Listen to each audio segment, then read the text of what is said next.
Novel. Goodbye, Mr. Chips by James Hilton. And the chapter is 6. So, let's start. There had followed then a time of such happiness that Chips, remembering it long afterward, hardly believed it could ever have happened before or since in the world.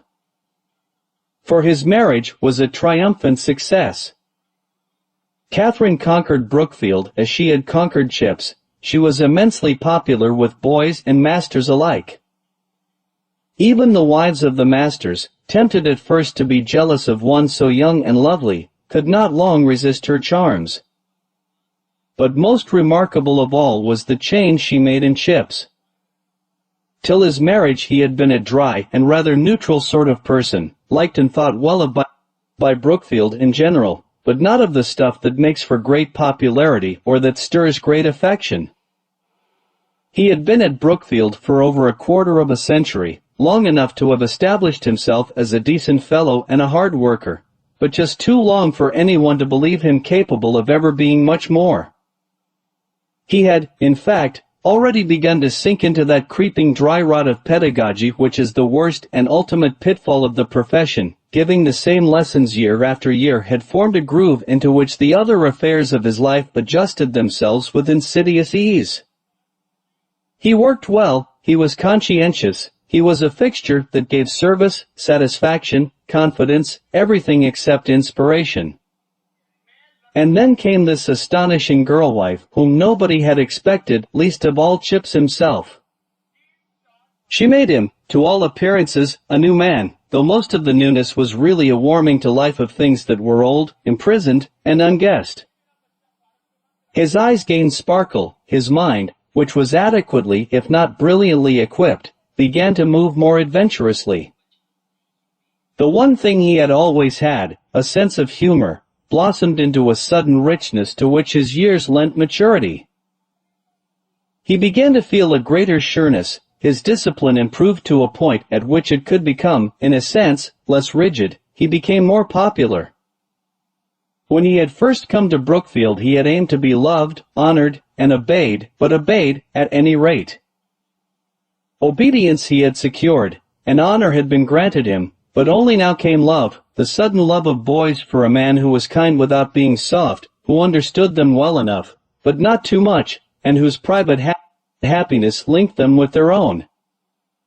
He began to make little jokes, the sort that schoolboys liked, mnemonics and puns that raised laughs and at the same time imprinted something in the mind.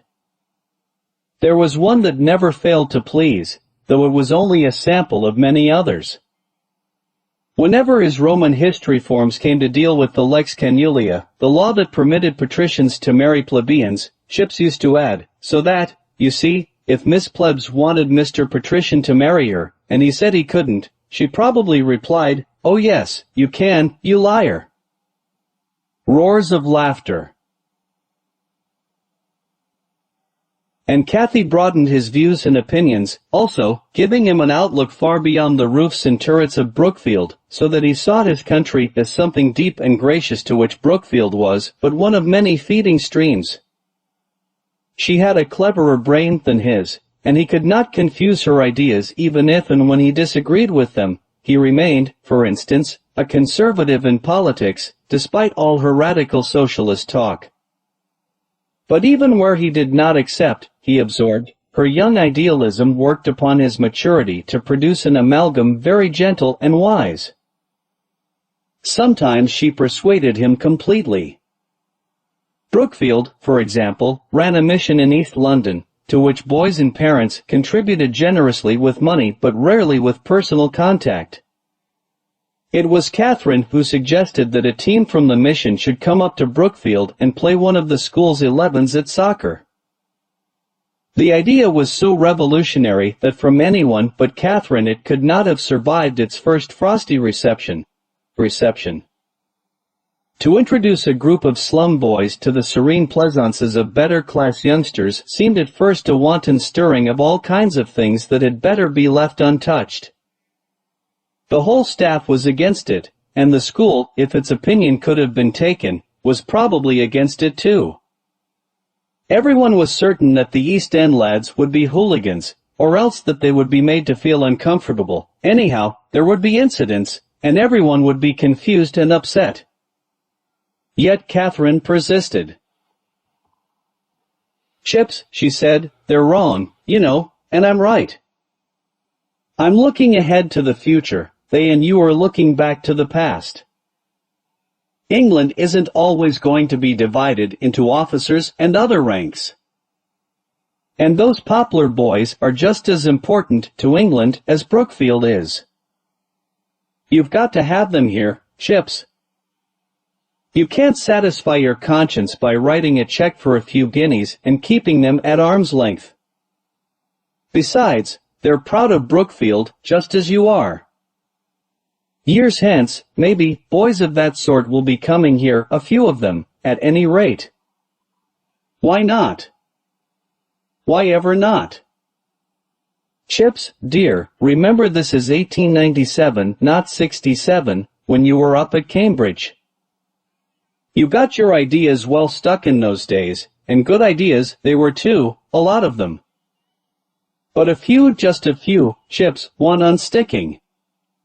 Rather to her surprise, he gave way and suddenly became a keen advocate of the proposal, and the volte-face was so complete that the authorities were taken unawares and found themselves consenting to the dangerous experiment.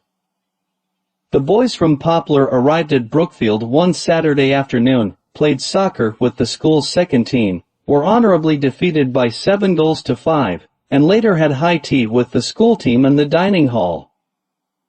They then met the head and were shown over the school, and Chips saw them off at the railway station in the evening. Everything had passed without the slightest hitch of any kind, and it was clear that the visitors were taking away with them as fine an impression as they had left behind. They took back with them also the memory of a charming woman who had met them and talked to them, for once, years later, during the war, a private stationed at a big military camp near Brookfield called on Chips and said he had been one of that first visiting team. Chips gave him tea and chatted with him, till at length, shaking hands, the man said, "And how's the missus, sir?" "I remember her very well." "Do you?" Chips answered, eagerly. "Do you remember her?" "Rather. I should think anyone would." And Chips replied, "They don't, you know. At least, not here. Boys come and go, new faces all the time, memories don't last.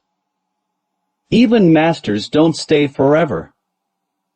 Since last year, when old Gribble retired, he's, the school butler, there hasn't been anyone here who ever saw my wife. She died, you know, less than a year after your visit. In '98. I'm real sorry to hear that, sir. There's 2 or 3 of my pals, anyhow, who remember clear as anything, though we did only see her that once. Yes, we remember her, all right. I'm very glad. That was a grand day we all had, and a fine game, too. One of the best days out I ever had in me life."